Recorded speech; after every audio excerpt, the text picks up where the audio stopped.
Okay, so what would you actually do if an Islamic terror attack and a German invasion happened at the exact same time? Crazy, right? I mean, just picture the sheer chaos, the utter breakdown of everyday life, and that overwhelming sense of panic. This extreme hypothetical isn't from a blockbuster movie script.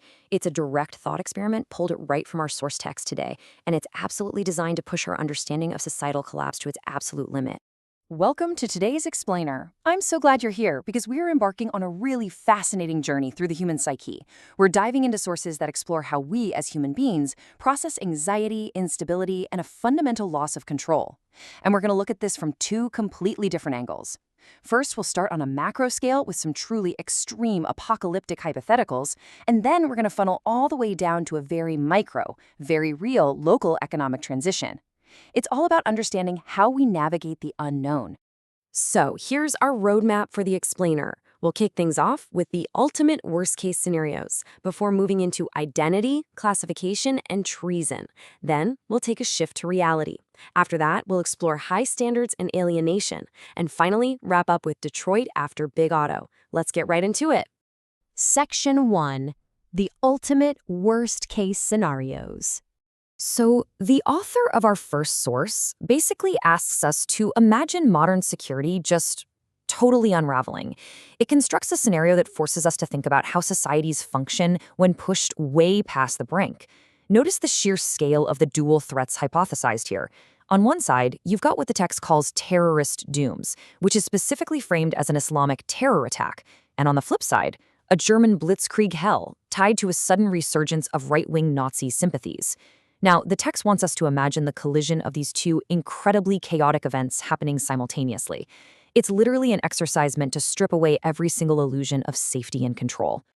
Moving on to Section 2, Identity, Classification, and Treason.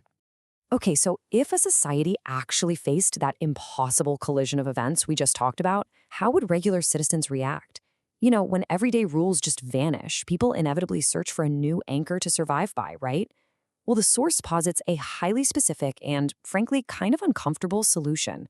It suggests that in the face of profound instability, the best path forward might be to answer only to what the United States government classifies you as. It's a really fascinating look at how humanity might just retreat into absolute bureaucratic categorization just to maintain a tiny sliver of order. And this all builds to a pretty stark warning from the author. The text states that the truly unpleasant thing about this entire scenario is that when your country loses control, it becomes a breeding ground for treason. That's a powerful phrase straight from the source, and it brilliantly illustrates the dark, inevitable consequences of a power vacuum. When control slips away, loyalty fractures. So those extreme hypotheticals we just explored, they're ultimately just a vehicle for the author to make this exact point about the fragility of national unity. Which brings us to Section 3, a shift to reality. Okay, let's dive into this. We're going to take a deep breath and leave those intense, apocalyptic thought experiments behind for a minute.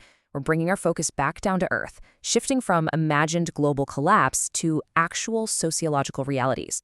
The scale shrinks dramatically in our next source for sure, but the underlying human experience, that fear of the unknown and the struggle to adapt to rapid change, it remains incredibly consistent. Section 4. High standards and alienation. Now, our second text grounds us in a very specific place, Grosse Pointe, Michigan. To understand the challenges this town faces, we first have to look at how the source defines it. It describes Grosse Pointe as a predominantly wealthy, white town. It notes that most of the students there experience a very high level of education, and the community fosters a strong sense for the fine arts. On paper, those foundational traits paint a picture of total stability and prosperity, doesn't it? But as the text reveals, these exact characteristics actually set the stage for some highly unique internal challenges. This perfectly illustrates a really unexpected cause and effect relationship detailed in the source. Think of it like falling dominoes. Step 1. The community established incredibly high standards. But rather than unifying everyone, Step 2 shows that these high standards actually led to alienation amongst peers. People felt disconnected. Which leads right into Step 3, this social fracturing ultimately left the ground open for some hard times. It's a profound sociological observation, really. The very expectations meant to elevate the community ended up creating a vulnerability, leaving them fundamentally unprepared when the economic realities shifted. Finally, Section 5, Detroit after Big Otter. Zooming out slightly from the internal dynamics of Grosse Pointe, the source sets up a stark contrast to highlight some broader regional anxiety.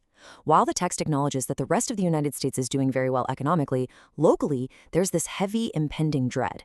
What will Detroit do when the big three car companies move out? This actually mirrors the exact theme from our first theoretical source, that terrifying prospect of losing control. Except here, the threat isn't a hypothetical invasion, it's the very real loss of a foundational industry that an entire region's identity and livelihood completely depend upon. And the source text leaves us pondering this final, really provocative question. What is the future for the tech industry in Detroit?